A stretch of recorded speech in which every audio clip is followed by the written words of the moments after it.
بسم اللہ الرحمن الرحیم۔ نہ جھکا ہوں نہ بکا ہوں نہ چھپ چھپا کے کھڑا ہوں، جو ڈٹے ہوئے ہیں محاذ پہ مجھے ان صفوں میں تلاش کر۔ میں پاکستان بھر کے اور خصوصاً پنجاب کے ملازمین کا شکریہ ادا کرتا ہوں کہ انہوں نے 24 مارچ کے دھرنے میں بھرپور شرکت کی۔ ہزاروں ہمارے بھائی اور بہنیں جنہوں نے سول سیکریٹریٹ کے بعد دھرنا دیا، میں ان کی عظمت کو سلام پیش کرتا ہوں۔ میرا یہ موقف تھا کہ جب تک ہمیں نوٹیفیکیشن نہیں ملتا تب تک ہمیں دھرنا دینا چاہیے، اور جب وہ لیٹر ملا تو اس کے بعد مشاورت بغیر دھرنا جو ختم کیا گیا، ہمیں بہت افسوس ہوا۔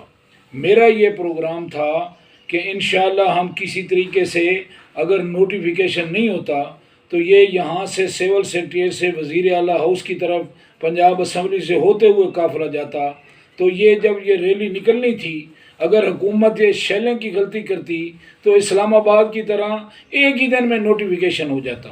اور مجھے افسوس ہے، میں نے یہ بھی کہا کہ آپ دوسرے دن کی میٹنگ میں کہ آپ لوگوں کو اور نہیں ہے تو ایک علامتی دھرنا جو ہے پریس کلب کے باہر دے دیں، وہاں 3 روڈیں بند ہو جاتی ہیں۔ نتیجہ یہ ہوتا کہ آپ لوگوں کو انشاءاللہ مقصد کے قریب ترین ہم ہو جاتے۔ آپ جن لوگوں نے وہاں بیٹھ کے یہ کہا کہ رمضان انقلابی کو آپ یہ میٹنگ میں بلایا ہے آپ نے اور یہ عقیقہ ہے، تو میں نے اس وقت کہا تھا کہ یہ سنگھیڑا صاحب اور ظفر علی خان میرے پاس آئے تھے اور ہمیں کہا کہ آپ ہمارے ساتھ ملیں۔ ہم ان کے ساتھ ملے، اور جو میٹنگ سیکریٹریٹ میں ہوئی اس میں بھی یہ کیا گیا کہ 10 رکنی ٹیم کی بجائے رمضان انقلابی کو دور رکھا گیا، کیونکہ یہ موقف میرا تھا کہ ہم نوٹیفیکیشن کے بغیر کبھی بھی ہم جو ہے یہ دھرنا ختم نہیں کریں گے۔